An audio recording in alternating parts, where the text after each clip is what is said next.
मेरी माइक से तो सब बंद है, मेरा तो बंद ही है। अभी मैं इसको म्यूट कर दूंगा।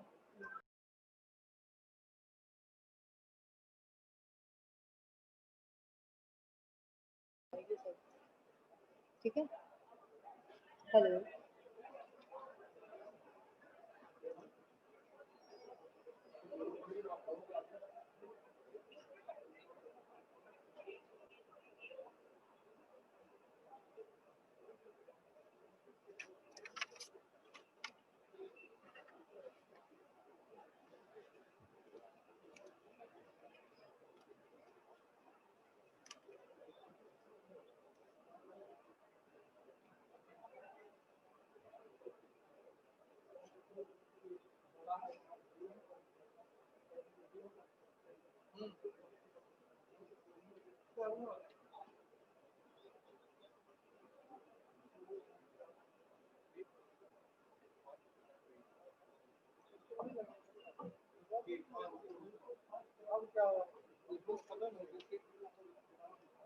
नहीं होगा देखिए प्रीमियम लगा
कुछ चेयर है अगर वहाँ पे चेयर नहीं, मेरी तो कुछ है।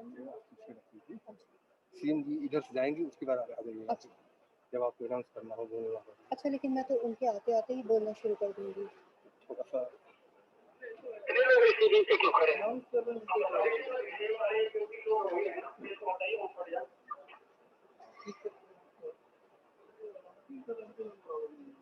बोलेंगे आ रहे हैं और ये तो मुझे बोलना ही पड़ेगा।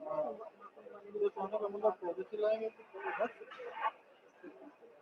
बाद में उनको कोर्ट को चेंज करना चाहिए इधर पर पोडियम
A ver, dale.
संस्थान के 37वें स्थापना दिवस समारोह में आप सभी का स्वागत है।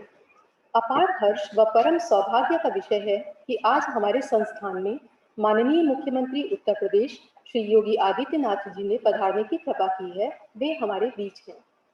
मैं संस्थान की ओर से माननीय मुख्यमंत्री जी का भावपूर्ण स्वागत व हार्दिक अभिनंदन करती हूँ। साथ ही हमारे समारोह की शोभा बढ़ाने हमारे बीच उपस्थित हैं माननीय मंत्री चिकित्सा शिक्षा, वित्त एवं संसदीय कार्य उत्तर प्रदेश सरकार श्री सुरेश कुमार खन्ना जी, राज्य मंत्री चिकित्सा शिक्षा एवं वित्त माननीय संदीप सिंह जी, मुख्य सचिव उत्तर प्रदेश सरकार एवं संस्थान के अध्यक्ष श्री राजेंद्र कुमार तिवारी जी, महानिदेशक ICMR नई दिल्ली प्रोफेसर बलराम भार्गव जी, जो कि परोक्ष रूप से समारोह में उपस्थित हैं और जूम तकनीक द्वारा नई दिल्ली से हमारे साथ संबद्ध हैं, एवं अपर मुख्य सचिव चिकित्सा शिक्षा डॉक्टर रजनीश दुबे जी। आप सभी गणमान्य अतिथियों का हार्दिक अभिनंदन। दोस्तों, समय काल व परिस्थितिवश बिना किसी औपचारिक परंपरा के बहुत ही सादगी पूर्वक मैं कार्यक्रम का आरंभ करती हूँ। सर्वप्रथम मैं स्वागत भाषण के लिए आमंत्रित कर रही हूँ संस्थान के निदेशक प्रोफेसर RK भीमन जी को।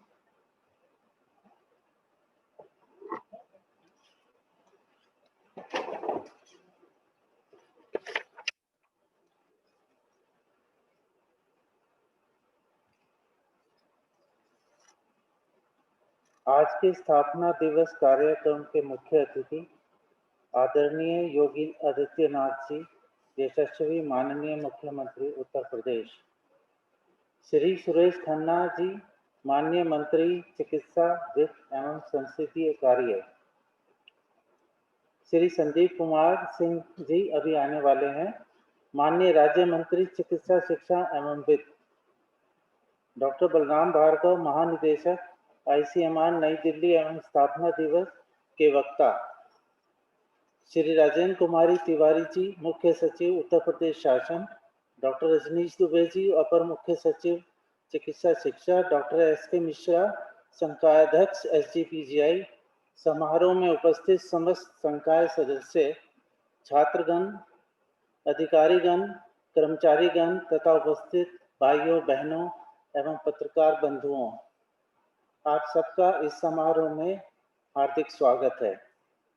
I welcome you all to the 37th Foundation Day of SGPGI.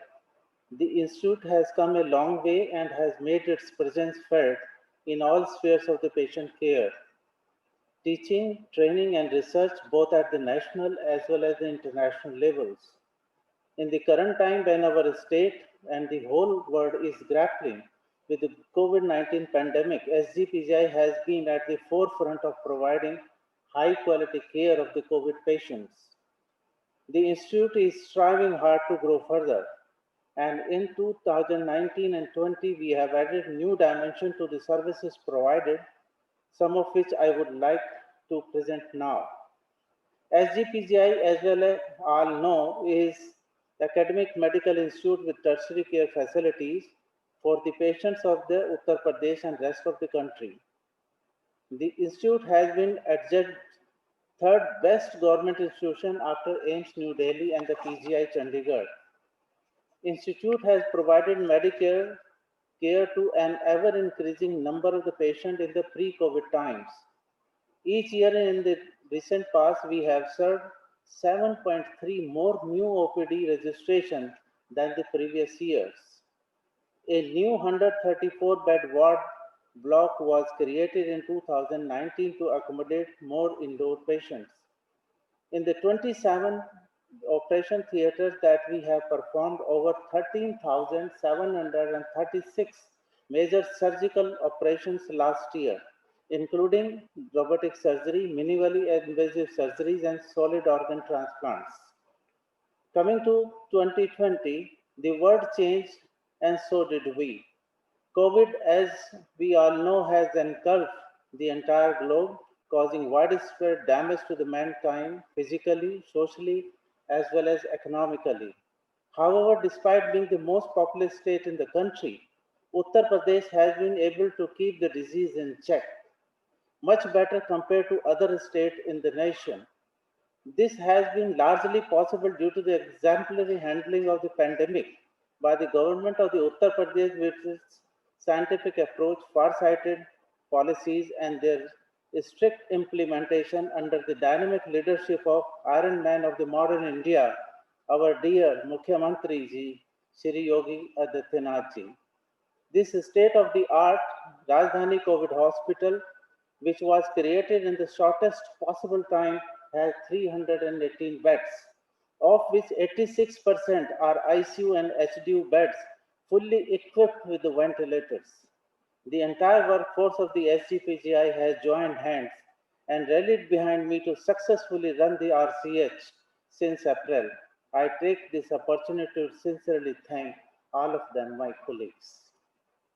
The Department of the Microbiology performed 7,748 RT-PCR tests in a single day and so far processed over 6 lakh samples.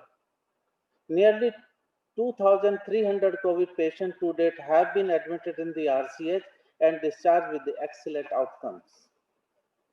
The Honorable Chief Minister Shri Yogi Adityanath ji also took a path-breaking initiative of expanding telehealth facilities for the patient care. Through the ECHO, that is, Extension for the Community Health and Outcomes platform, our core intensive care and emergency teams started interacting COVID teaching and the training virtually, connecting 52 state medical colleges. Thus far, over 75 such sessions have been carried out, in which nearly 25,000 healthcare workers of these medical colleges have been trained. Also, EOPD was set up within the SGPGI to minimize travel exposure of the patient who come far from places for the follow-up. The ECCS services were started on the 1st of May 2020 with faculty from 22 clinical departments of the SGPGI, and a total of 40,000 consultations have been given to date.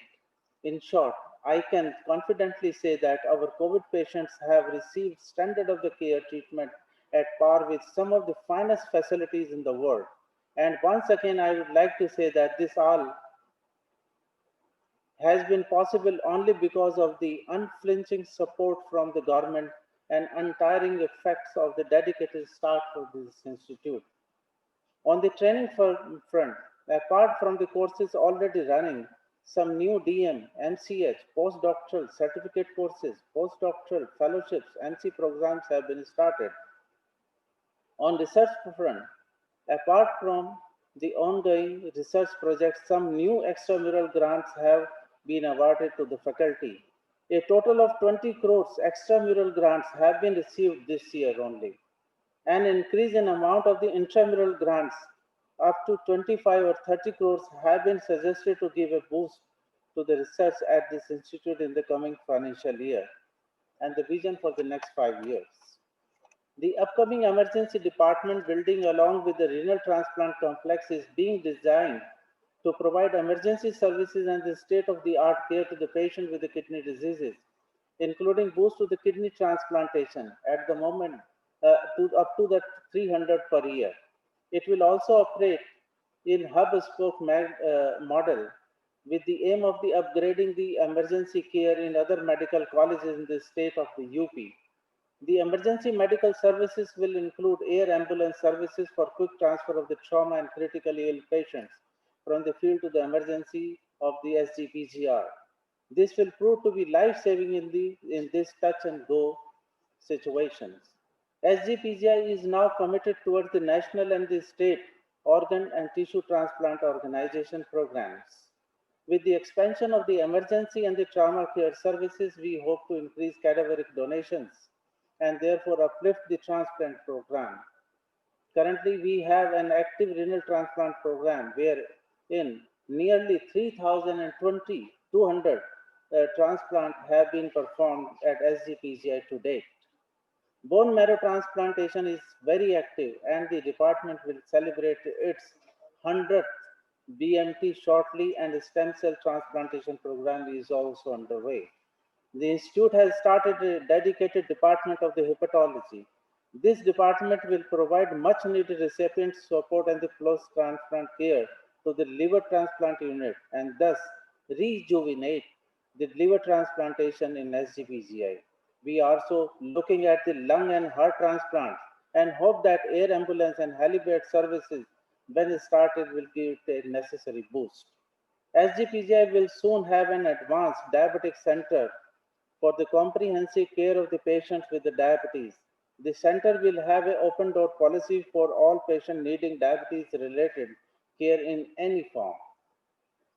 On this important day, a memorandum of understanding between the Power Grid Corporation of the India Limited, the representatives are present here, and SGPGI is being signed for the creation of the tele ICU.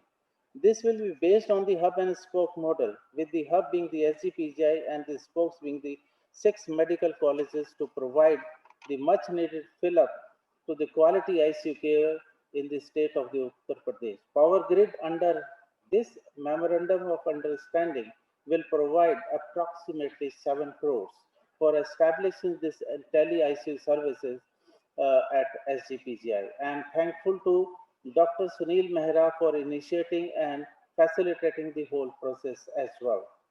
Finally, to conclude, it has been one of the most challenging years that mankind has faced in this country. However, today there appears to be light at the end of the tunnel. With the prospects of the availability of the COVID vaccines very soon. As a director, in the 10 months that I have served here, I could not have run this institute alone, especially in these trying times. It is with pleasure and pride that I acknowledge the contribution of all my colleagues, the staff and employees who with their untiring dedication and hard work have helped me with the onerous task of the steering this ship. मैं संस्थान की institute body, governing body, academic board, finance committee एवं hospital board के सभी सदस्यों का हार्दिक धन्यवाद देता हूं, जिनके मार्गदर्शन से संस्थान को प्रगति के पथ पर ले जाने में मदद मिलती रही है एवं आशा है कि भविष्य में भी उनका मार्गदर्शन मिलता रहेगा। समारोह में भाग लेने के लिए मैं सभी का आभार व्यक्त करता हूं। आप सभी को मेरी शुभकामनाएं। नमस्कार, जय हिंद।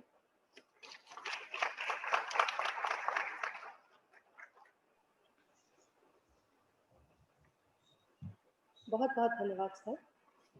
अब मैं आग्रह करूंगी हमारे संकाय अध्यक्ष प्रोफेसर एस.के. मिश्रा जी से कि वे स्थापना दिवस समारोह के अवसर पर हमारे आज के वक्ता प्रोफेसर बलराम भार्गव जी का संक्षिप्त परिचय देने का कष्ट करें। प्रोफेसर बलराम भार्गव जी आज परोक्ष रूप से हमारे साथ हैं एवं जूम तकनीक के द्वारा अपना व्याख्यान देने को प्रस्तुत होंगे।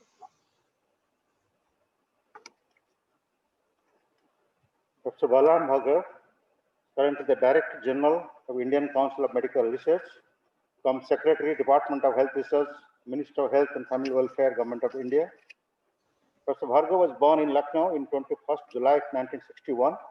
He is an outstanding cardiologist, one of the foremost leaders in biomedical innovation, public health, medical education, and medical research. He directs the School of International Biodesign at All India Institute of Medical Sciences, New Delhi, an interdisciplinary program to foster innovation and design of low-cost implants and devices, which has led to more than 30 patents on low-cost medical devices and a dozen startups. He developed the indigenous platinum iridium coil coronary stent and has been instrumental in clinically evaluating and establishing medicated Indian stents. He is an innovator par excellence, with innovations touching everyday lives with very huge social impact, for which he has started the Society of Less Investigative Medicine, SLIM. He is currently disease prevention, early detection and transport systems for sick cardiac patients, Mission Delhi, which stands for Delhi Emergency Life Heart Attack Initiative, by trained motorcycle fast response medical paramedics. Professor Bhargava has been awarded the S.N. Bose Centenary Award by the Indian National Science Congress, the National Academy of Science Platinum Jubilee Award, the Tata Innovation Fellowship, the Ranbaxy Award, O.P. Bhasin Award, Basbik Award, and more recently the UNESCO Equatorial Guinea Prix Life Sciences. Dr. Lee Jong-uk Memorial Prize for Public Health 2009 by WHO Headquarters Geneva. He is also a recipient of the Padma Shri Award. With that, I present you our today's orator, Dr. Balaram Bhargava. Thank you, Dr. Mishra, for your very kind words.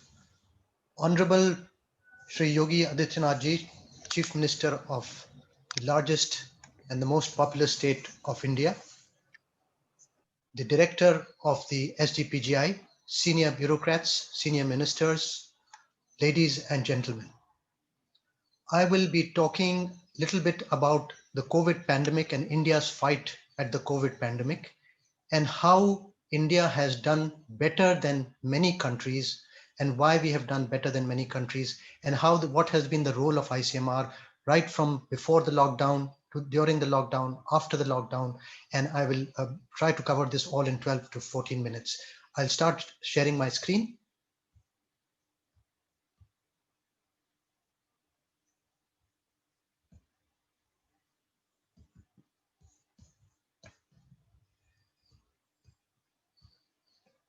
Yes. So why COVID-19 pandemic in 2020? This century has witnessed several infections like SARS, MERS, Zika, Nipah.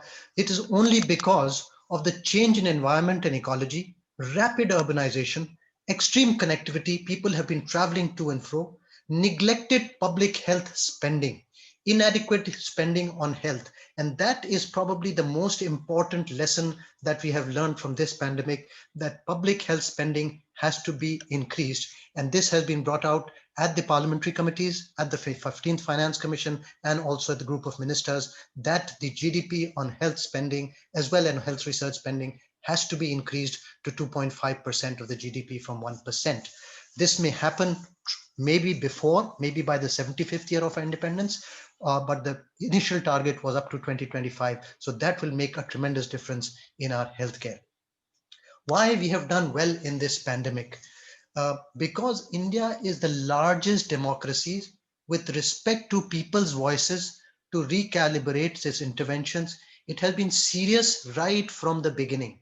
From January 8th, we've constituted the Joint Monitoring Group, and since then, we haven't stopped even a single day. The Prime Minister created empowered groups, 11 empowered groups. The Cabinet Secretary took meetings every second day with all the secretaries, and it was a whole of government approach, calibrated, proactive, preempted, and a very graded response, which was science-driven with best practices and evidence-based. Most importantly, at the national level, we had a very strong leadership with excellent communication with all the states. There were meetings with chief ministers every 2 to 3 weeks. We continued with the 5T strategy of test, track, trace, technology, and treat. And we resisted the concept of herd immunity. We never believed in herd immunity, and we never faced the consequences of herd immunity, which countries like Sweden, United Kingdom, many parts of USA also faced when they started talking of herd immunity. So we have resisted that concept right from January, February till today. Now I will talk a little bit about testing, then a little bit about vaccine and some more. In terms of testing, in February, we had more than 6,000 Shia Kargil pilgrims stranded in Iran. 6-member team of ICMR was sent to set up a lab in Tehran.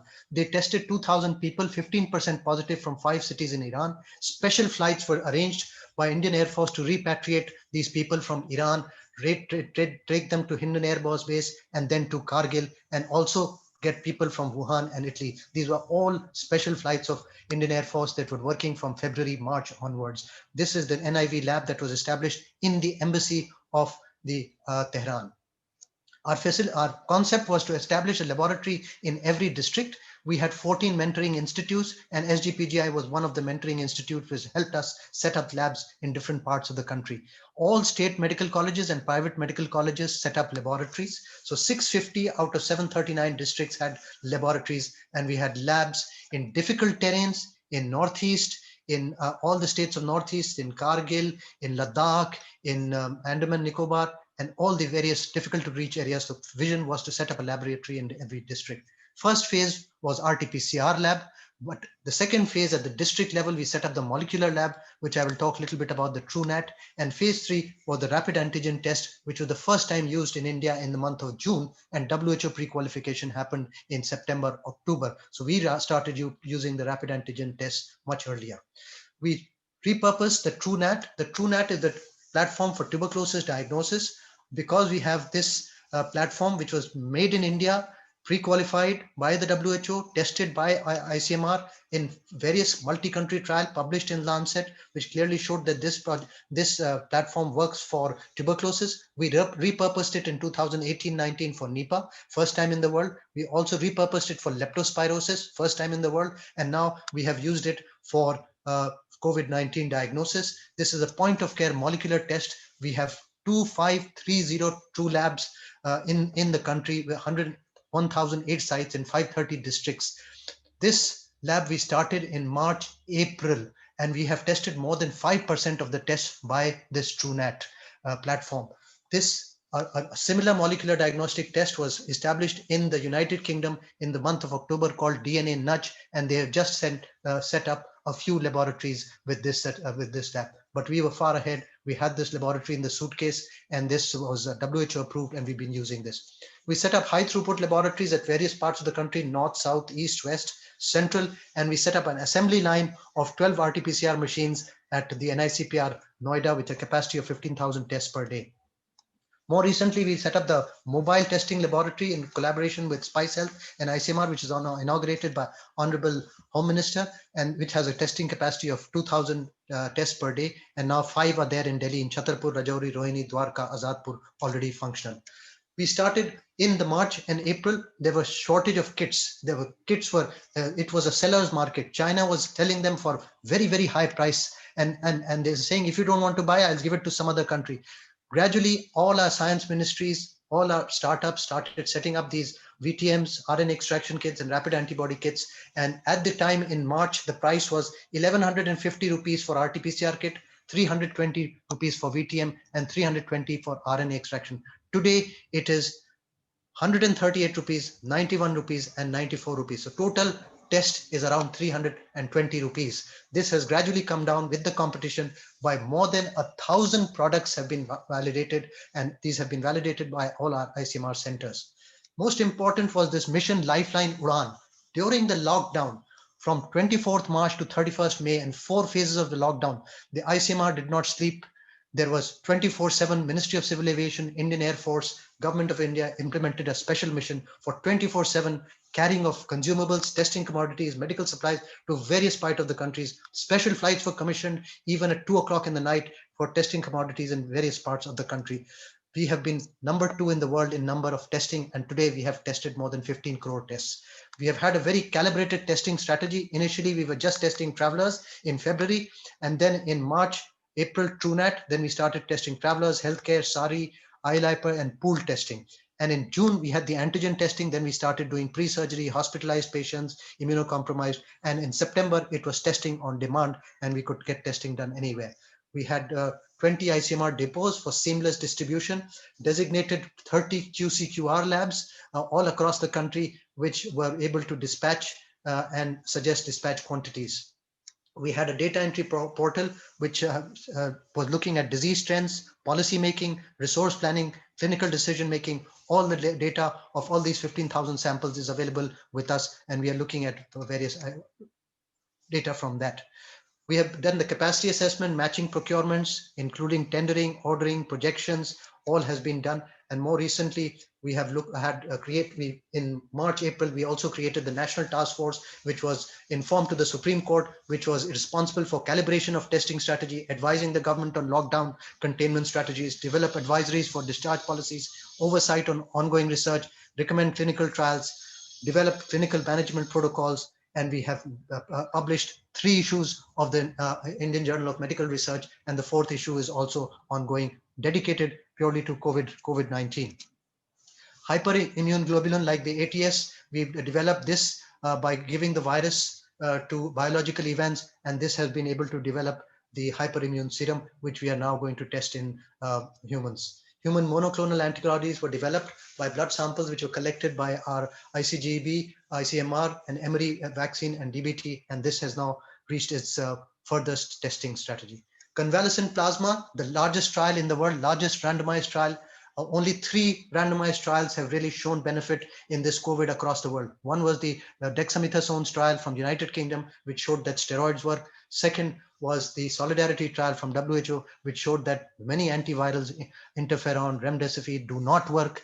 And this was the convalescent plasma trial, again from India, which we democratized research, and we did 40 hospitals across the country with 464 patients during the lockdown. And from April 20th to July 20th, we recruited 464 patients, largest, which was published in the British Medical Journal with 2 editorials and a BMJ opinion clearly showing that convalescent plasma does not work in moderate to severe patients. This was a WHO Solidarity trial. 10% of the patients of this were from India, and that was led by ICMR. We also did a genetic evolution, that there is no mutation occurring. Different clades have less than 1% divergence in the genetic front, though, so none of the mutations have culminated to change in the pathogenicity, transmissibility, or the virulence of this virus. We developed the first indigenous ELISA kit, and that was used for the national serosurvey. The first serosurvey was done during the lockdown in April, May. The second was done in August, September, and the third has just started this week and should be completed by the end of this month. It showed 0.7% prevalence and then 7% prevalence, and they have all been published. We did the sewage serosurveillance of the polioviruses in Mumbai and demonstrated in the sewage in the month of March, April, we demonstrated this virus was present. In terms of vaccine research and development, the effort started very early in the response to the pandemic. We were the 5th country in the world to isolate the virus, and this virus led to the development of the indigenous vaccine, indigenous ELISA kits, hyperimmunes, Horsira, monoclonals, polyclonals, and also for screening of antivirals. India is a world's major vaccine hub with 19 companies and 24 manufacturing facilities supplying more than 60% of the vaccines to the developing world. And India accounts for 1/4 of the global manufacturing facilities. We have India invented vaccine, which is the Bharat Biotech, which Indian Council of Medical Research gave the inactivated virus and did most of the studies for them. The Zydus Cadila, which is the DNA vaccine, ICMR and DBT partnered, and the foreign vaccine, which is the Serum Institute, where we did the clinical trial for them, and also the Reddy's Laboratories, Biological E, and the Sputnik. We know that the vaccine development requires preclinical study, preclinical, small animals, large animals, phase 1, phase 2, and before phase 2 or phase 3, we can get emergency use authorization, and many of these companies have now applied for this. For this private-public partnership of ICMR and Bharat Biotech, we have done the animal studies, the mouse, the rabbits, the rats, the monkeys, the hamster studies, and they have been published in Cell and Nature Communication. And the phase 1 is published in Lancet Infectious Diseases. Phase 2 is in Lancet Infectious Diseases under review, and the protocol of phase 3 is in the BMJ. This was the safety study of mice, rabbits, right up to day 28, hamster study right up to day 65. And the most interesting part was the non-human primate study, where we had to do this study on monkeys. We had to capture the monkeys after getting necessary permissions during the lockdown in April, May. We tested those monkeys for any disease, tuberculosis, purchased X-ray machines.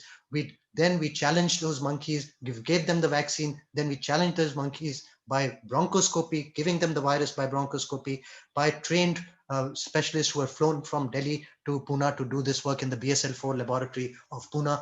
And then the bronchoalveolar lavage was collected every day by bronchoscopy, and this has been accepted in Nature Communications as one of the largest study on non-human primates and monkeys, and demonstrated that this vaccine is working. The clinical trials, phase 1, phase 2 have been completed. 104 days of phase 1 is available with no serious adverse effects. On 375 participants, phase 2, 380 participants, no serious adverse effect. And phase 3, 8,000 patients have been recruited, and we have to do 26,000 patients. We also tested the BCG trial in BCG in elderly and showed a good immune response in elderly above the age of 60 to 80 years.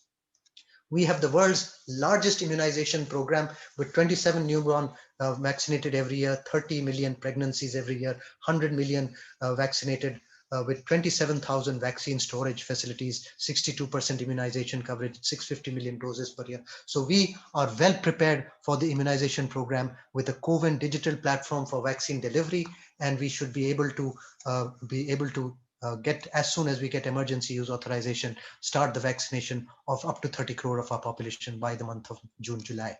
We have had partnerships with the DBT, DST for antiviral screening and for validation of textiles, products, mobile applications, Ayush, testing laboratories, biorepositories, indigenous diagnostics, And we've had the cabinet secretary and the empowered groups and the national task force work with the state governments, Drug Controller General, National Accreditation Board, Emergency Medical Receipt Fund, NCDC, and the National Information Center. And we have been able to tackle this pandemic. And up till now, we hope the positive percentage is less than 3%, 3 to 4% in the country. And hopefully with the efforts of social distancing, usage of masks and hand washing, and the use of these newer techniques and vaccines, we should be able to win this pandemic. Thank you so much for your attention. Thank you, sir.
धन्यवाद। संजय गांधी स्नातकोत्तर आयुर्विज्ञान संस्थान लखनऊ के 37वें स्थापना दिवस समारोह में आज के इस कार्यक्रम में मुख्य अतिथि के रूप में उपस्थित उत्तर प्रदेश के शिखर पुरुष तथा जनप्रिय नेता आदरणीय योगी आदित्यनाथ जी, मंच पर विराजमान हमारे साथी मंत्री श्री संदीप कुमार सिंह जी, राज्य मंत्री चिकित्सा शिक्षा एवं वित्त, डॉक्टर बलराम भार्गव जी, महानिदेशक ICMR नई दिल्ली, जो हमारे साथ वर्चुअली जुड़े हैं, श्री राजेंद्र कुमार तिवारी जी, मुख्य सचिव उत्तर प्रदेश शासन, डॉक्टर रजनीश दुबे, अपर मुख्य सचिव चिकित्सा शिक्षा, डॉक्टर RK धीमन, निदेशक SGPGI, डॉक्टर SK मिश्रा, संकाय अध्यक्ष SGPGI, समस्त फैकल्टी मेंबर्स, छात्रगण, अधिकारीगण, कर्मचारीगण एवं उपस्थित सभी सम्मानित बहनों और भाइयों, मुझे अत्यंत हर्ष है कि आज संस्थान के 37वें स्थापना दिवस समारोह में आप सभी के साथ मुझे भी इसमें पार्टिसिपेट करने का अवसर मिल रहा है। मैं सबसे पहले माननीय मुख्यमंत्री जी द्वारा इस संस्थान के प्रति जो सकारात्मक दृष्टिकोण बराबर रखने के लिए और समय समय पर मार्गदर्शन करने के लिए मैं उनको हृदय से बधाई देता हूं कि जिस प्रकार से उन्होंने हर स्तर पर इस संस्थान के बहबूदी और विकास के लिए अपने निर्देश भी दिए और हमारा मार्गदर्शन भी किया। बहनों और भाइयों, आज 37वां स्थापना दिवस है इस संस्थान का और इस जो कालखंड बीता है उसमें SGPGI ने जो ख्याति अर्जित की वो अपने आप में एक अत्यंत सराहनीय, अत्यंत प्रशंसनीय कार्य है। और इसके पीछे कितने लोगों की साधना, कितने लोगों का समर्पण और कितने लोगों के द्वारा आत्मीयता से उन मरीजों के साथ पेश आना है, जिसकी वजह से संस्थान की एक ख्याति बनी। अधिकृत रूप से वो एम्स नई दिल्ली और चंडीगढ़ के बाद हमारा नाम लिया जाता, लेकिन वास्तविकता यह है कि इस संस्थान ने कई ऊंचाइयों को छुआ है और यहाँ के जितने भी डायरेक्टर से लेके जितने फैकल्टी मेंबर्स हैं, जितने भी यहाँ पर डॉक्टर्स हैं, उन सभी के मेहनत का, सभी के समर्पण भाव से कार्य करने का ये परिणाम है कि ये आज इतनी ख्याति अर्जित कर सका। आदमी की उम्र से लंबी उसकी ख्याति की उम्र होती, उसकी प्रतिष्ठा उसकी उम्र के बाद भी याद की जाती है। आदमी चला जाता है, उसके बाद उसकी ख्याति रह जाती है। और मैं समझता हूं कि जितना बेहतर तरीके से यहाँ के लोगों ने हर प्रकार से सक्रियता से, संवेदनशीलता से लोगों के प्रति जो आत्मीयता का भाव प्रदर्शित किया और बेहतर रिजल्ट्स दिए, बेहतर इलाज किया, उसी का ये परिणाम है वर्तमान SGPGI की ख्याति।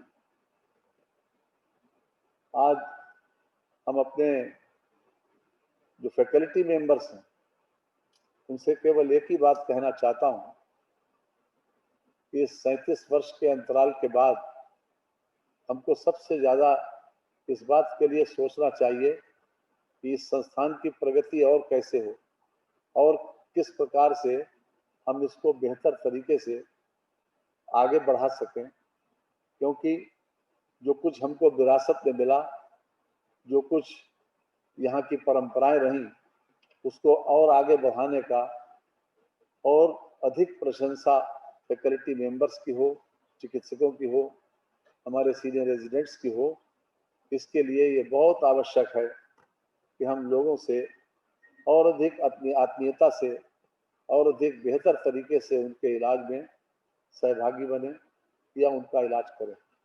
मुझे इस बात की बहुत खुशी है, पता चला कि कल यहाँ पर अनुसंधान दिवस भी मनाया गया था।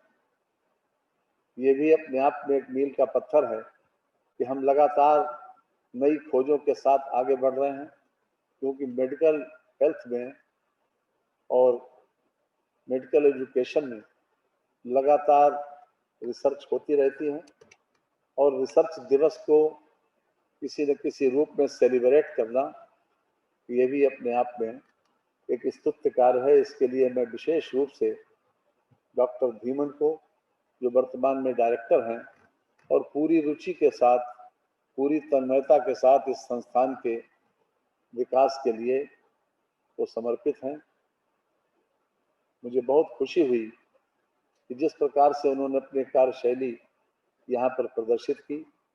यद्यपि वो यहीं के KGMU के छात्र रहे और बराबर लखनऊ से उनका जुड़ाव रहा, यद्यपि रहे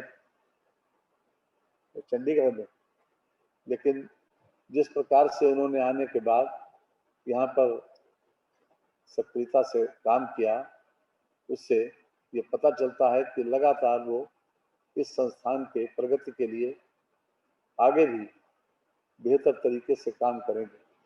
आज स्थापना दिवस पर एक बात मैं विशेष रूप से कहना चाहता हूं कि जब इस संस्थान का शुरुआत हो रही थी, उस समय ये कॉन्सेप्ट किया गया था कि इसमें 1800 बेड होंगे,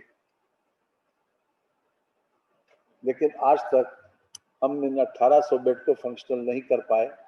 आज के इस मौके पर हम अपने डायरेक्टर से विशेष रूप से अपेक्षा करेंगे कि इस दिशा में वो जरूर आगे कार्रवाई करें, क्योंकि ये रेफरल हॉस्पिटल है और रेफरल हॉस्पिटल में अस्पतालों से रेफर होकर जो पेशेंट्स आते हैं उनके लिए क्योंकि ख्याति अच्छी है, इसलिए ज़्यादातर लोग चाहते हैं कि हमारा इलाज SGPGI में हो। एक मन की संतुष्टि भी मरीज के इसी में होती, इसलिए इस दिशा में भी हमारा काम होना चाहिए। साथ ही जिस प्रकार से कोरोना जैसी महामारी को SGPGI ने बहुत खूबसूरत तरीके से, बहुत बेहतर तरीके से, बहुत आत्मीयता के साथ जो यहाँ के लोगों ने अलग से कोविड हॉस्पिटल की रचना करके लोगों को जो ट्रीटमेंट दिया, लोगों को जो इलाज दिया, उसकी भी सराहना चौर है। और एक अच्छी मतलब चुनौती को ठीक प्रकार से फेस भी किया और उसमें परिणाम भी दिया।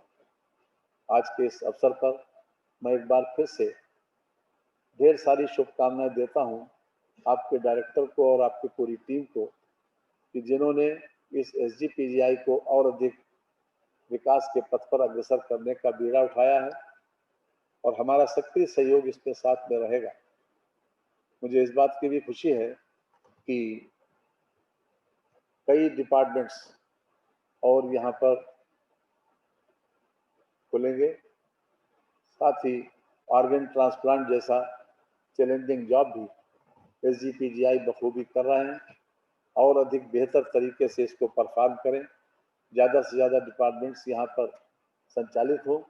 इन्हीं शुभकामनाओं के साथ हम एक बार फिर से सभी के प्रति आभार प्रकट करते हैं।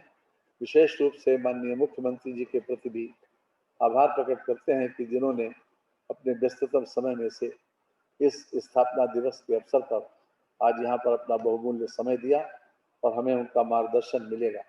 एक बार फिर सबके प्रति धन्यवाद ज्ञापित करते हुए मैं अपनी बात को समाप्त करता हूँ। बहुत बहुत धन्यवाद। माननीय मंत्री जी को उनके संबोधन के लिए बहुत बहुत धन्यवाद। बहुत ही गर्व का विषय है कि माननीय मुख्यमंत्री जी ने प्रदेश के 6 मेडिकल कॉलेजों में वर्चुअल ICU स्थापना करने की पहल की है। इसके लिए हमारे संस्थान SGPGI एवं power grid corporation India limited के बीच एक द्विपक्षीय समझौता भी किया गया है। इस अवसर पर संस्थान के निदेशक एवं पावर ग्रिड कॉरपोरेशन के director personnel Shri VK Singh ji से इस MOU का आदान प्रदान करेंगे। श्री VK सिंह जी से अनुरोध है, कृपया मंच पर आने का कष्ट करें।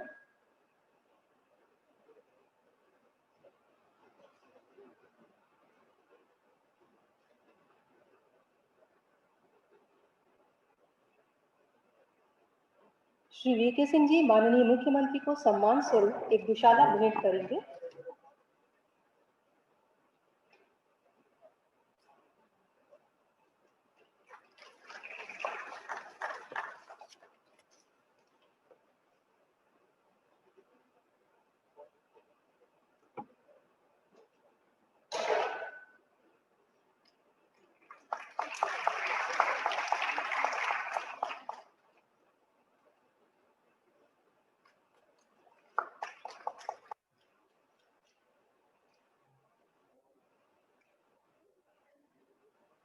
विगत कई वर्षों से संस्थान की यह परंपरा रही है कि उत्कृष्ट कार्य करने वाले सर्वश्रेष्ठ चिकित्सक एवं कर्मचारी को पुरस्कृत किया जाए। इसी क्रम में इस वर्ष से बेस्ट रिसर्च पेपर अवार्ड का भी शुभारंभ किया गया है। परम आदरणीय माननीय मुख्यमंत्री जी से मेरा अनुरोध है कि वे अपने कर कमलों से इन सुपात्रों को पुरस्कार प्रदान करने की कृपा करें। बेस्ट रिसर्च पेपर अवार्ड मुख्यतः 3 श्रेणियों में बांटा गया है। पहली डिसिप्लिन मेडिकल, इसमें पीडियाट्रिक गैस्ट्रोएंटरोलॉजी से प्रोफेसर अंशु श्रीवास्तव जी, न्यूनेटोलॉजी विभाग से एडिशनल प्रोफेसर कीर्ति नारंग जी,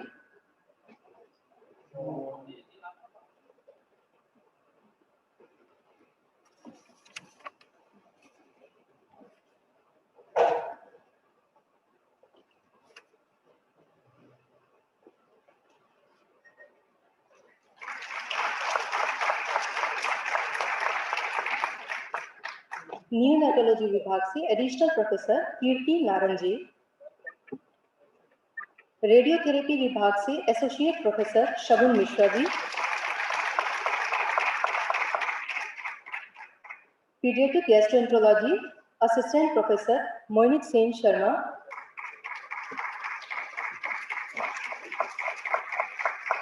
सर्जिकल डिसिप्लिन से endocrine surgery professor Gaurav Agarwal ji, neurosurgery department additional professor Anant Mehrotra,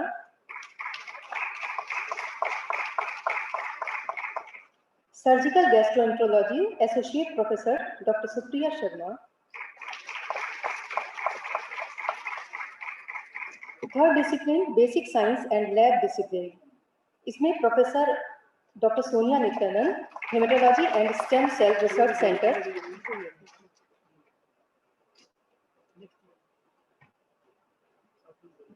professor Sonia Nityanand ji, haematology and stem cell research centre, haematology विभाग से ही एडिशनल प्रोफेसर खलीकुर रहमान साहब,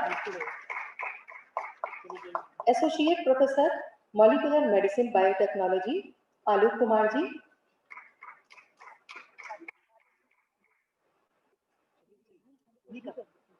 एंडोक्रिनोलॉजी से असिस्टेंट प्रोफेसर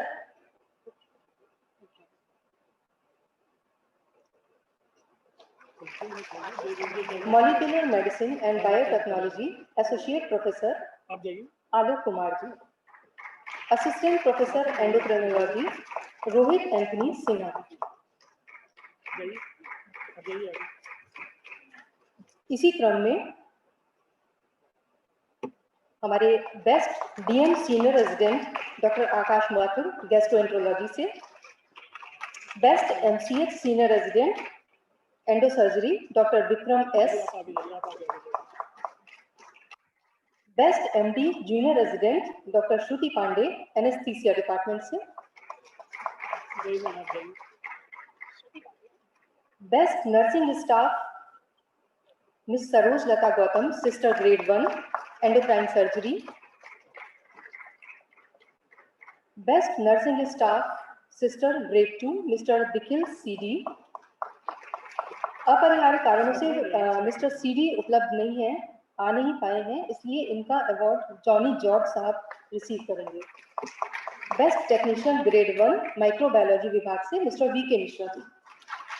जोरदार तालियों से इन सभी का स्वागत करें, उत्साहवर्धन करें। एक बार पुनः मैं अनुरोध करूंगी समारोह के मुख्य अतिथि माननीय मुख्यमंत्री जी से कि कृपया आप अपने आशीर्वचनों से हमें अनुग्रहित करने की कृपा करें।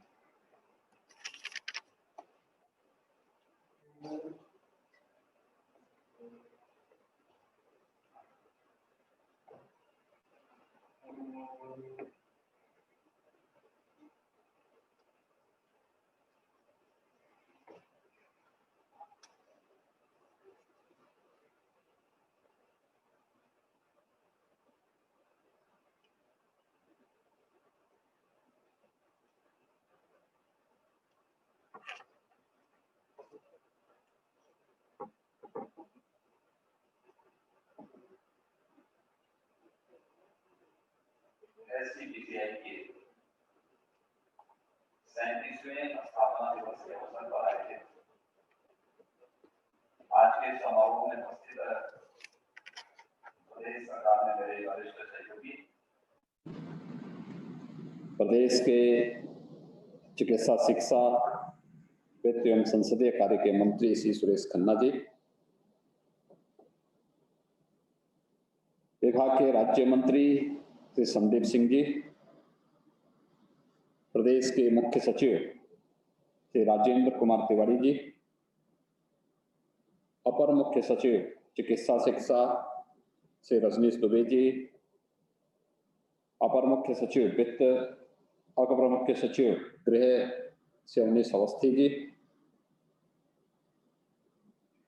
संस्थान के निदेशक प्यार के धीमान जी, संकाय अध्यक्ष डॉक्टर एस.के. मिश्रा जी, और अभी वर्चुअली जिन्होंने कोविड-19 पर अपना एक प्रेजेंटेशन हम सब के सामने प्रस्तुत किया है DG ICMR professor Balram Bhargava जी,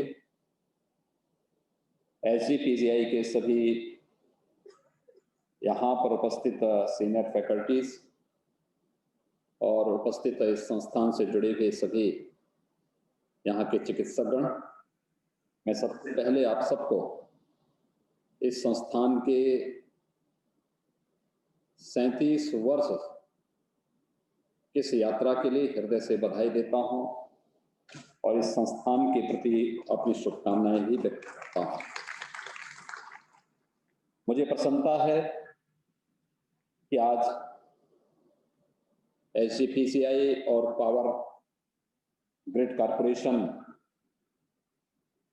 इंडिया लिमिटेड ने एक एमओयू पर साइन किया है, जिसमें टेलीमेडिसिन आईसीयू के लिए ₹7 करोड़ की सुविधा power grid corporation CSR fund से एसजीपीजीआई को यहाँ प्रदान कर रहा है। मैं इसके लिए पावर ग्रिड कॉरपोरेशन को हृदय से धन्यवाद देते हुए एसजीपीजीआई जैसे प्रतिष्ठित संस्थान को ये सुविधा प्राप्त हो रही है, इसके लिए संस्थान को हृदय से बधाई भी देता हूँ, अपनी शुभकामनाएं भी देता हूँ। वास्तव में टेलीमेडिसिन आज की आवश्यकता है और हम लोगों ने कोविड-19 के खिलाफ चल रही देश की इस लड़ाई को प्रभावी ढंग से आगे बढ़ाने में टेलीमेडिसिन की उपयोगिता को बहुत नजदीक से महसूस किया है। लॉकडाउन के बाद जब कोविड-19 के केसेस बढ़े तो स्वाभाविक रूप से प्रदेश के अंदर इतनी बड़ी आबादी का प्रदेश और 24 करोड़ लोगों को कोविड-19 के संक्रमण से भी बचाना है और जो लोग कोविड-19 की चपेट में आ गए हों उन्हें बेहतर उपचार देकर के सुरक्षित उनके घरों तक पहुंचाने की व्यवस्था भी करनी है। इसके लिए हर एक जनपद में डेडिकेटेड कोविड हॉस्पिटल बनाए गए। जहां पे हमारे पास मेडिकल कॉलेज थे वहां पर मेडिकल कॉलेजेस में, जहां मेडिकल कॉलेजेस नहीं थे वहां पर हम लोगों ने डिस्ट्रिक्ट हॉस्पिटल को या फिर कोई एक स्टेट गवर्नमेंट की खाली बिल्डिंग थी जिसको हम लोग 300 बेडेड का कोविड हॉस्पिटल बना सकते थे, तो हम लोगों ने वहां पर एक कोविड हॉस्पिटल के रूप में विकसित किया। और उस समय मैं इस बात को महसूस किया, प्रारंभिक 2 महीनों के अंदर मेरे मन में इस बात को आया कि अगर हम लोग, जब भी मैं उन हॉस्पिटल्स में फोन से बातचीत करके पूछता था क्या स्थिति है, क्योंकि हमने 3 टायर व्यवस्था की थी, हर जिले के लिए कमांड एंड कंट्रोल सेंटर भी बनाए थे, मुख्यमंत्री कार्यालय भी और चिकित्सा शिक्षा मंत्री का कार्यालय भी उन लोगों के साथ संवाद बनाएगा, प्रत्येक मरीज के साथ, प्रत्येक विशेषज्ञ के साथ, पैरामेडिक्स के साथ। वहां से जो बातें छन करके हमारे सामने आती थी उसमें महसूस होता था कि वास्तव में बहुत सारी जगह हमारे पास विशेषज्ञ चिकित्सक नहीं थे। तब हम लोगों ने प्रदेश के अंदर 3 संस्थानों को, एसजीपीजीआई को, केजीएमयू को और आरएमएल को इस बात की जिम्मेदारी दी कि एक वर्चुअल आईसीयू ये लोग प्रारंभ करें। और मुझे लगता है कि एसजीपीजीआई ने जो वर्चुअल आईसीयू यहाँ से प्रारंभ किया वो बहुत सफल रहा है, क्योंकि वह प्रदेश के अधिकतर मेडिकल कॉलेजेस को हम लोगों ने इसके माध्यम से जोड़ा है और आज प्रदेश के 6 संस्थान को टेलीमेडिसिन के साथ जोड़ने के लिए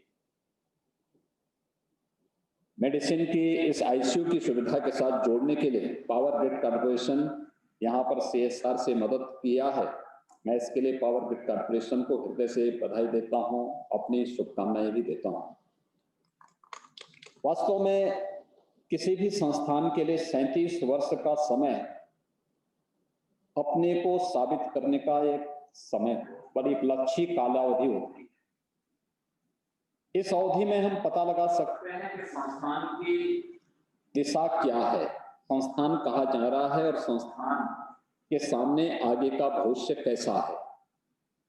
और अगर कहा जाए तो 37 वर्ष SGPGI के इतिहास में बहुत गौरवशाली रहे हैं और एक नए विश्वास के साथ में प्रदेश ही नहीं बल्कि आसपास के राज्य भी SGPGI को देखते हैं, जहां ये SGPGI से जुड़े हुए यहाँ के फैकल्टी मेंबर्स को, यहाँ के जो मेडिकल से जुड़े हुए जो भी स्टूडेंट्स हैं, इन सब के लिए जहां एक बहुत गौरव की बात है, लेकिन वहीं हम सब के सामने जो चुनौतियां हैं, उन चुनौतियों से हम कैसे निकल सकते हैं, यह भी हमारे लिए वास्तव में उसकी तैयारी के लिए हम सबको अपने आप को हमेशा अपडेट करना पड़ेगा। याद करना, जहां संभावना होती है लोगों की अपेक्षाएं भी वहां होती है, और जहां पर लोगों को लगता है कि ये कुछ नहीं कर सकते, वहां लोग अपेक्षा भी नहीं करते।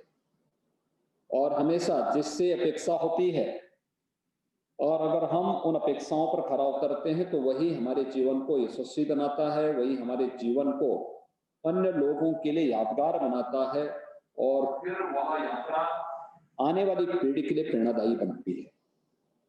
और यह चैलेंज आज SGPGI के पास है, क्योंकि प्रदेश के अंदर अब एम्स जैसे संस्थान आ चुके हैं। मैं हमेशा इस बात का बहुत विरोधी रहा जब SGPGI की तरफ से आता था कि हमें एम्स के समकक्ष मान्यता मिलनी चाहिए। मैं कहता था एक तो स्वयं भी इसके पास क्षमता है कि एम्स से आगे जा सकता है, लेकिन हम लोग जो एक मानसिकता हो जाती है कि नहीं हम भी उसके पीछे चलेंगे। यानी मेडिकल का फील्ड एक ऐसा फील्ड है जहां पर हम लोग टीचिंग, ट्रेटिंग और रिसर्च के माध्यम से अपने आप को साबित कर सकते हैं, और SGPGI की स्थापना के पीछे का उद्देश्य ही यही था। SGPGI ने इस दौरान अनेक महत्वपूर्ण उपलब्धियां हासिल भी की, लेकिन कहीं ना कहीं जो ये मानसिकता थी कि हमें भी समकक्षता चाहिए और समकक्षता के नाते हम पिछलग्गू होते हुए दिखाई दिए, मुझे लगता है उससे उभरना पड़ेगा और एक नई स्वस्थ प्रतिस्पर्धा के लिए SGPGI को खड़ा होना पड़ेगा। याद करिए, वर्ष 2020 तक आपके पास प्रदेश में सबसे प्रतिष्ठित संस्थान के रूप में SGPGI है, लेकिन 2021 में उत्तर प्रदेश में 2 नए एम्स फुल फ्लेश चालू होने वाले हैं, एम्स गोरखपुर और एम्स रायबरेली। इसके साथ ही एम्स के समकक्ष संस्थान BHU वाराणसी भी प्रारंभ हो रहा है, और प्रदेश के अंदर अन्य संस्थान को भी विकसित करने की बड़ी कार्य योजना हम लोगों ने आगे बढ़ाई है। हम लोग जानते हैं यहां पर कार्य का लोड बहुत ज्यादा है, लेकिन मेरा ये मानना है कि जहां पे इतनी संभावनाएं, उन्हीं के बीच में हमें अपनी संभावनाओं को भी आगे बढ़ाना है। वहां पे आपके लिए ट्रीटमेंट, यानी पूरा का पूरा आपका सिस्टम ही ट्रीटमेंट पर आधारित है, और ये टीचिंग के माध्यम से रिसर्च को आगे बढ़ाना, इन संभावनाओं के लिए सबसे अच्छा प्लेटफॉर्म SGPGI के लिए उत्तर प्रदेश उपलब्ध है। उस प्लेटफॉर्म का बेहतर उपयोग हम कैसे कर सकते हैं, इस दिशा में प्रयास करना और उसके लिए कार्य करना। मैं इस बात को मानता हूं कि एक सामान्य मरीज SGPGI में नहीं आता है, डिस्ट्रिक्ट हॉस्पिटल से या मेडिकल कॉलेज से रिफर होने के बाद ही कोई पेशेंट यहां पर आता है। और हम लोगों ने प्रदेश के अंदर अब मेडिकल कॉलेजेस का एक बहुत अच्छा तंत्र विकसित किया है। 1947 से लेकर के 2016-17 तक प्रदेश के अंदर केवल 12 गवर्नमेंट मेडिकल कॉलेज बन पाए थे, और 2017 से 2020 के बीच में हम लोग वर्तमान में 30 गवर्नमेंट मेडिकल कॉलेजेस नए बना रहे हैं। आप अनुमान कर सकते हैं कितनी तेजी के साथ प्रदेश के अंदर हेल्थ इंफ्रास्ट्रक्चर के लिए प्रदेश की सरकार कार्य कर रही है। और ये 30 मेडिकल कॉलेजेस के साथ साथ हर एक जिले में हम लोग एडवांस लाइफ सपोर्ट एम्बुलेंसेज उपलब्ध करा चुके हैं। डिस्ट्रिक्ट हॉस्पिटल का, CHC का, PHC की स्ट्रेंथनिंग की कार्रवाई युद्ध स्तर पर प्रदेश के अंदर चल रही है। और जिन्हें सब नहीं लगता, जिन्हें लगता है कि आज से 5 साल पहले का उत्तर प्रदेश है, उन्हें ये लगता है कि उत्तर प्रदेश में हेल्थ इंफ्रास्ट्रक्चर बहुत पुअर है। और जिन्होंने नजदीक से इसे देखा है, वे लोग इस बात के लिए आश्वस्त थे कि कोरोना के खिलाफ हम लड़ाई बहुत मजबूती से जीतेंगे। और जिन्हें मालूम नहीं था वे सशंकित थे। और हम भी कहते थे हम कोरोना के खिलाफ इस लड़ाई को पूरी मजबूती के साथ जीतेंगे, उत्तर प्रदेश में बाल बांका नहीं होने देंगे। और हमें प्रसन्नता है कि उत्तर प्रदेश ने 3-3.5 वर्षों में हेल्थ इंफ्रास्ट्रक्चर पर जो ध्यान दिया, आज उसका परिणाम कोविड-19 के मैनेजमेंट में हम सबको देखने को मिला।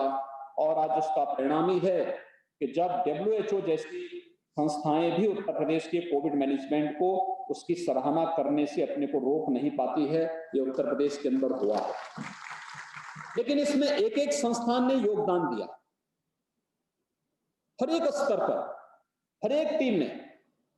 यहाँ पे हमारे जितने भी डेडिकेटेड कोविड हॉस्पिटल थे, उनमें जो भी उनके साथ जो भी चिकित्सक जुड़े थे या मेडिकल संस्थान से जुड़े हुए जो फैकल्टी मेंबर्स जुड़े हुए थे, वे सभी तो उसमें योगदान दे ही रहे थे।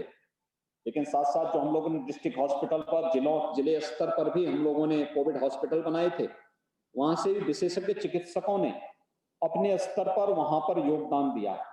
बहुत सारी जगह हम लोगों ने प्राइवेट मेडिकल कॉलेज को भी कोविड हॉस्पिटल के रूप में विकसित किया था, क्योंकि हम लोगों ने उसके लिए पहली शर्त ये रख दी थी कि कोविड हॉस्पिटल और नॉन कोविड अलग अलग होंगे, और कोविड और नॉन कोविड को हम एक साथ नहीं रहने देंगे, एक संस्थान में, एक बिल्डिंग पे नहीं रहने देंगे। और उसका परिणाम बहुत अच्छा हमारे सामने आया और हम लोगों को उसमें बहुत सफलता प्राप्त हुई। लेकिन अभी जो प्रोफेसर बलराम भार्गव कह भी रहे थे कि वैक्सीन आ रही है, लेकिन तब तक हमें कुछ सावधानी तो बरतनी पड़ेगी।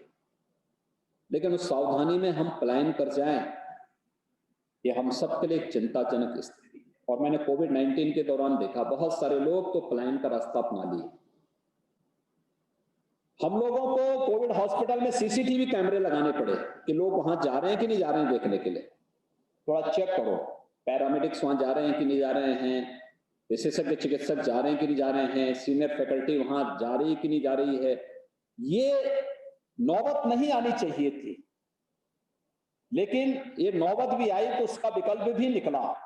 और मैं चाहूंगा कि एक अच्छा अवसर था हमारे गवर्नमेंट इंस्टीट्यूशंस के लिए, जब हेल्थ केयर के लिए हम जन विश्वास को एक बार फिर से अर्जित कर सकते थे। और जिन संस्थाओं ने अच्छा काम किया उन्होंने जन प्रतिष्ठा को और जन विश्वास को जीता है। लेकिन जहां पर कमजोर कार्य हुआ, लापरवाही हुई, वहां पे जनता ने उसी प्रकार की नेगेटिविटी उन संस्थानों के प्रति और उन लोगों के प्रति व्यक्त भी की है। क्योंकि एक एक व्यक्ति, कोविड जैसी बीमारी तो ऐसी है कि जहां पे हर व्यक्ति के पास आज के दिन पे स्मार्टफोन है, वह एक एक प्रतिक्रिया वहां से हम लोगों के पास भेजता था।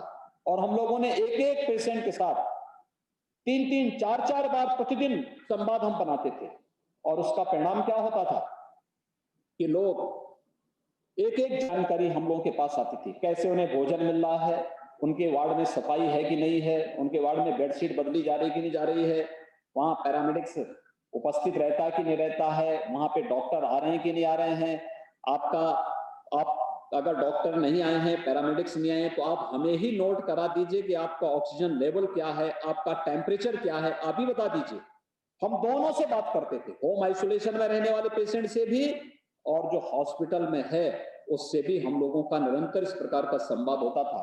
और उसका परिणाम था कि जहां पर थोड़ी भी लापरवाही होती थी तो वहां पर शासन फिर से वहां पर पहल करके उसको दूर करने का प्रयास करता था। और उसका परिणाम हम सबके सामने अच्छे ढंग से आया। और खासतौर पर मैं धन्यवाद दूंगा ICPGI को, जिन्होंने वर्चुअल ICU को बहुत बेहतरीन तरीके से आगे बढ़ा करके प्रदेश के मेडिकल कॉलेजेस को एक विशेषज्ञ जो टेलीमेडिसिन की फैसिलिटी थी, ICU की फैसिलिटी थी, उससे लाभान्वित किया। इसका काफी बड़ा लाभ प्रदेश के बहुत जो कोमॉर्बिड पेशेंट थे उनको इसका बहुत लाभ हुआ।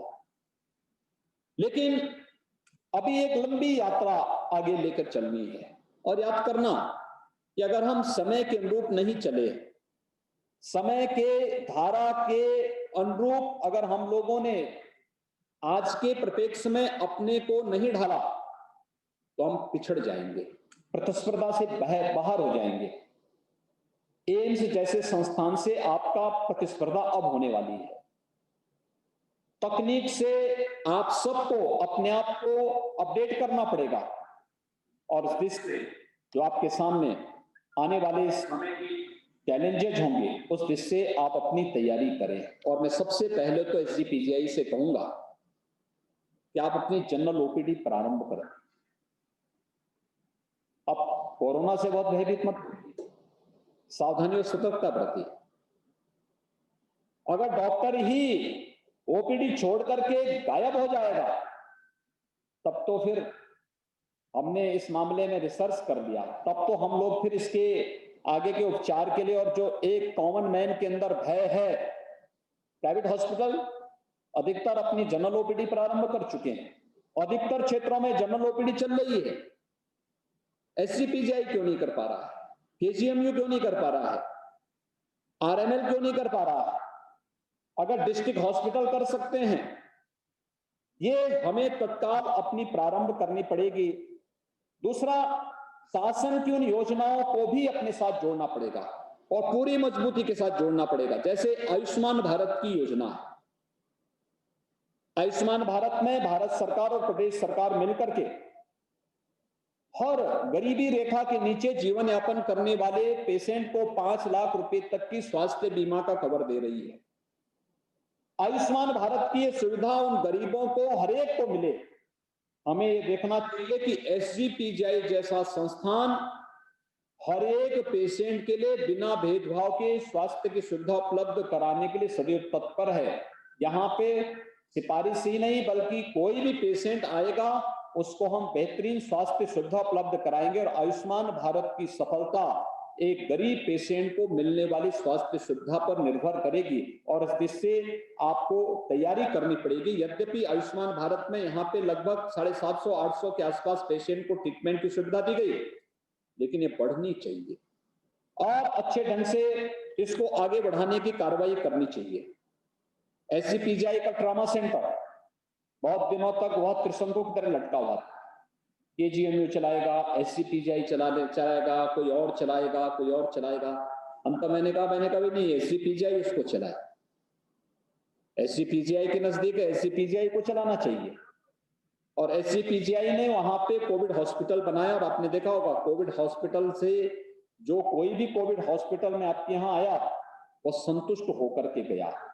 उसमें प्रारंभिक रूप में कुछ थोड़ी बहुत शिकायत आई होंगी, लेकिन बाद में जब वहां पर सभी सीनियर फैकल्टी जानी प्रारंभ हुई, उसके बाद ट्रॉमा सेंटर में जो कोविड हॉस्पिटल बना, उस कोविड हॉस्पिटल ने एक नई पहचान दी है और SGPGI की जो विशेषज्ञ स्वास्थ्य सुविधाएं थी उस दिशा से लोगों के मन में एक विश्वास इस आपदा काल के अंदर भी भरने में बहुत बड़ा योगदान दिया है। और मैं चाहूंगा कि आफ्टर कोविड हमें ट्रॉमा सेंटर को फिर पूरी मजबूती के साथ आगे बढ़ाने की तैयारी करनी चाहिए, उसको बहुत अच्छे ढंग से संचालित करना चाहिए, क्योंकि ये उत्तर प्रदेश की आवश्यकता है। और आज के परिप्रेक्ष्य में हम लोग देखेंगे तो वह वर्तमान की उन आवश्यकताओं की पूर्ति करने में बहुत सहायक हो सकता है जो जिसके लिए SGPGI जाना जाता है। यहाँ पर बहुत सारी ऐसी चीजें हैं जिनको लेकर के अभी हमें अपने कार्यक्रम को तेजी से आगे बढ़ाना पड़ेगा। खासतौर पर जो हेपेटोलॉजी विभाग में क्रियाशील करने की कार्रवाई है, या यहाँ पर ऑर्गन ट्रांसप्लांट की कार्रवाई है, लीवर ट्रांसप्लांट का है, या फिर हार्ट ट्रांसप्लांट की सुविधा को, ये सब कार्य PGI में अब तक प्रारंभ हो जाने चाहिए। PGI जैसा संस्थान है उत्तर प्रदेश ही नहीं उत्तर भारत का एक प्रतिष्ठित संस्थान माना जाता है और इसमें अगर हम पीछे रह गए, कोई नए संस्थान आगे आकर के अगर इस कार्य को जो पहला कार्य करेगा वो इसमें लीड कर लेता है। और हमें तकनीक के साथ अपने को अपडेट करना पड़ेगा। ऑर्गन ट्रांसप्लांट के लिए, लीवर ट्रांसप्लांट के लिए या किसी भी हार्ट ट्रांसप्लांट के लिए इसकी दिशा में हमें तेजी से कदम बढ़ाने पड़ेंगे, क्योंकि अगर हम अपनी टीम को इसके लिए तैयार नहीं कर पाएंगे तो कहीं ना कहीं हम पीछे हो जाएंगे। और जो आज के दिन पर प्रदेश के अंदर PGI की जो प्रतिष्ठा है उस प्रतिष्ठा के अनुरूप हम लोगों को इस पर कार्य करना होगा। और आज के इस अवसर पर जब पीजीआई अपने स्थापना दिवस का कार्यक्रम कर रहा है, तो मैं इस अवसर पर चाहूंगा कि एक एडवांस डायबिटीज सेंटर की स्थापना की दिशा में भी पीजीआई काम करेगा तो बहुत अच्छा होगा। राज्य सरकार इस दिशा में आप लोगों को सहयोग करेगा,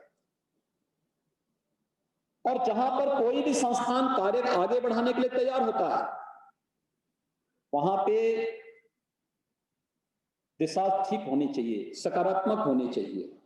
वहां पर उसके सामने न फंड की प्रॉब्लम हो सकती है और न उसके सामने अन्य किसी भी प्रकार की कोई समस्या उसके सामने नहीं हो सकती है, कहीं भी किसी भी प्रकार की। मैंने इसीलिए जब विभाग का दायित्व दिया तो मैंने वित्त मंत्री को ही ये विभाग भी दिया, जिससे वित्त की कोई समस्या आपके पास न आने पाए। लेकिन छोटी छोटी बातों को लेकर के कार्य बाधित करना ये अच्छी प्रैक्टिस नहीं है। बेस्ट प्रैक्टिस होगी कि आप एक एक व्यक्ति को संतुष्ट करके यहां से भेजें, और इसी में पीजीआई की प्रतिष्ठा है। यश और अपयश व्यक्ति के कृत्यों पर निर्भर करता है। अच्छा करेंगे, यश के भागीदार बनेंगे, गलत करेंगे या चैलेंज से भागेंगे तो अपयश के भागीदार बनेंगे। प्रदेश में मुझे याद है जब 22 मार्च को जनता कर्फ्यू का आयोजन था, तो जनता कर्फ्यू के बाद सायंकाल मेरे पास पहले उपराष्ट्रपति जी का फिर राष्ट्रपति जी का फोन आया। दोनों ने एक ही बार में चिंता व्यक्त की।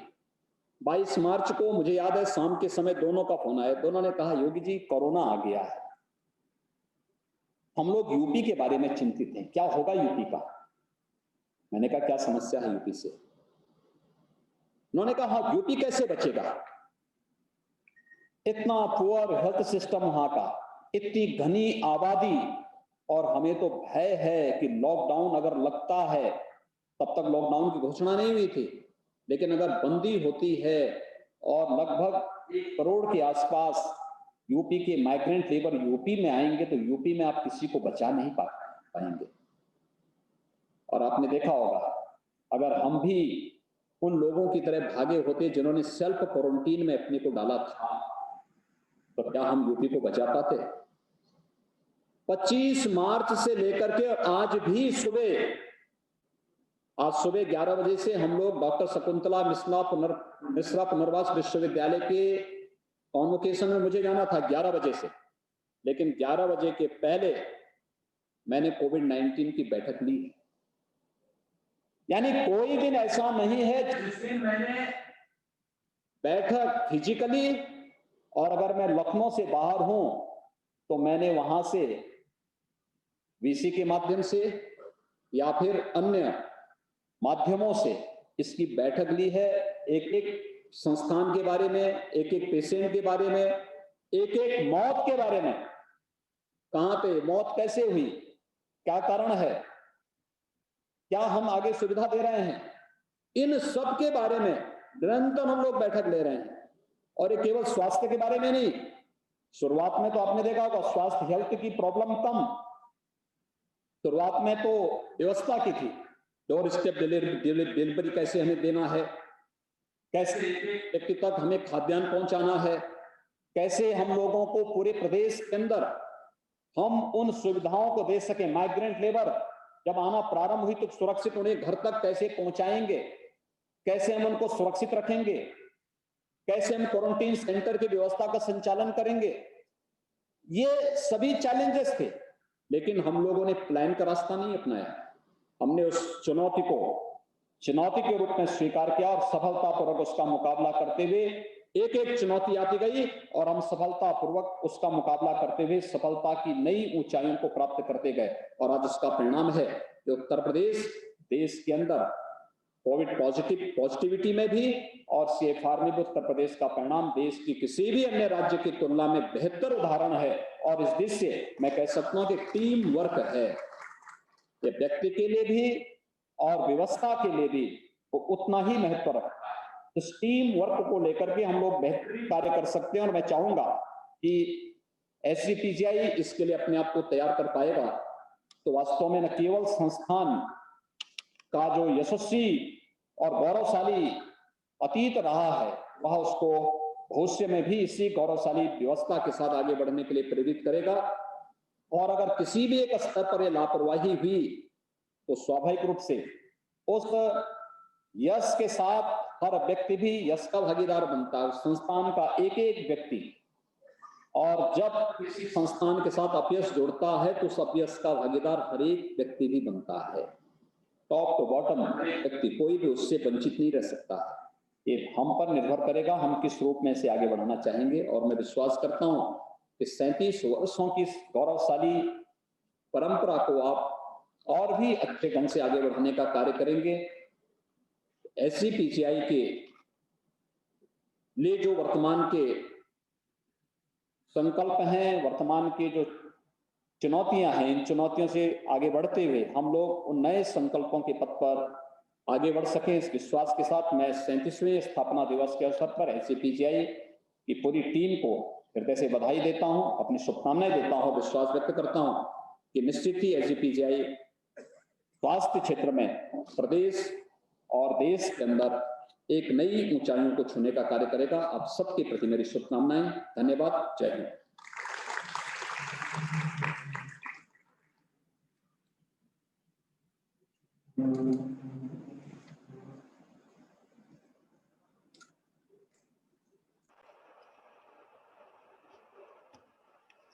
माननीय मुख्यमंत्री जी का बहुत बहुत आभार। अब मैं संस्थान के निदेशक प्रोफेसर R.K. धीमन जी से अनुरोध करूंगी कि वे संस्थान की ओर से माननीय मुख्यमंत्री जी एवं मंच पर आसीन सभी गणमान्य अतिथियों को स्मृति चिन्ह भेंट करें। सर्वप्रथम माननीय मुख्यमंत्री जी को निदेशक महोदय से अनुरोध है कि वे माननीय मुख्यमंत्री जी को स्मृति चिन्ह भेंट करें।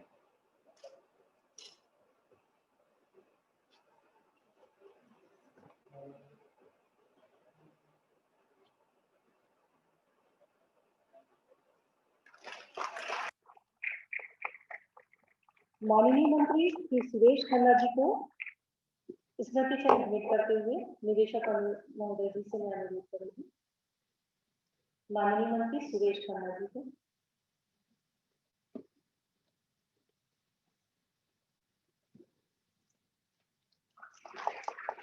राज्य मंत्री माननीय श्री संदीप सिंह जी, निदेशक महोदय से अनुरोध है।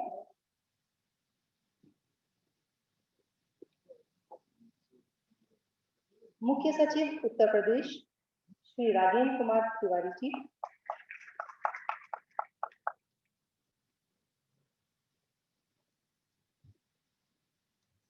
एवं अपर मुख्य सचिव डॉक्टर रजनीश दुबे जी।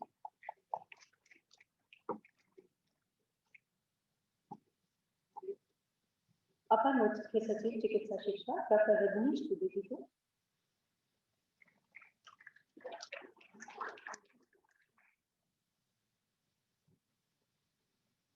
अंत में मैं धन्यवाद प्रस्ताव हेतु आमंत्रित करती हूँ संस्थान के संकाय अध्यक्ष प्रोफेसर S.K. मिश्रा जी को।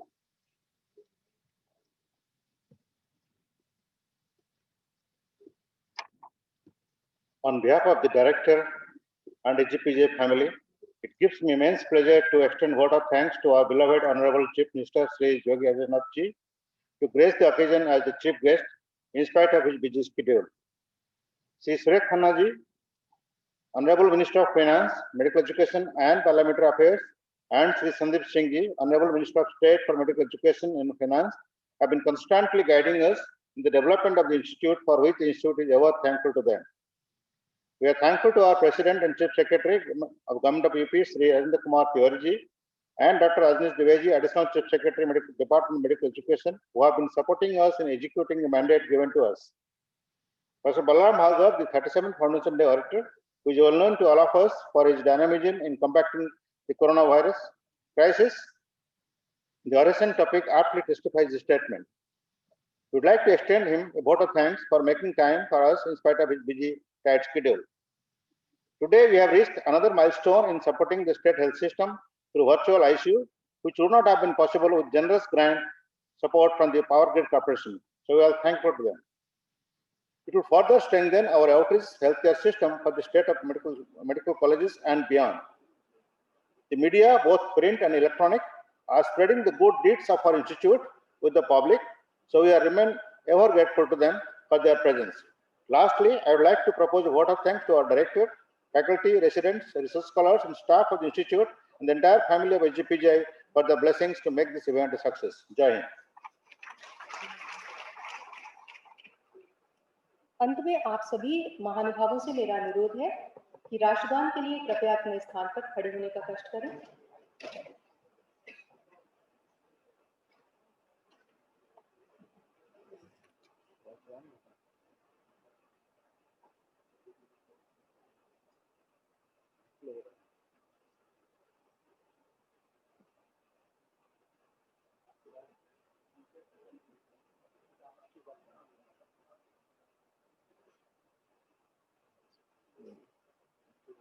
राष्ट्रगान शुरू किया जाए।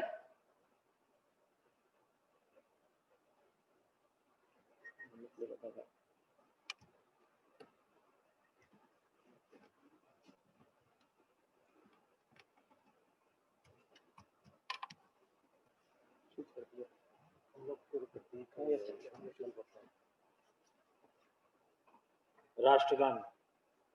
जन गण मन अधिनायक जय हे भारत भाग्य विधाता, पंजाब सिंध गुजरात मराठा द्राविड़ उत्कल बंग, विंध्य हिमाचल यमुना गंगा उच्छल जलधि तरंगा, तव शुभ नामे जागे, तव शुभ आशीष मांगे, गाहे तव जय गाथा, जन गण मंगल दायक जय हे भारत भाग्य विधाता, जय हे जय हे जय हे जय जय जय जय हे।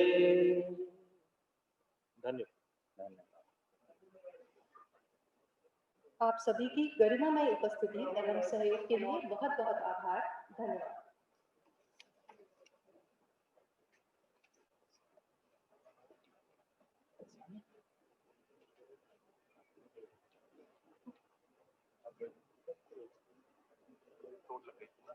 इसके बिजनेस को देना पड़ेगा सबको। चीफ सेक्रेटरी कौन लेकर जाएगा? चीफ सेक्रेटरी कौन लेकर जाएगा? भाई लेके जाओ। चीफ सेक्रेटरी बने तो लाओ, होना पड़ेगा।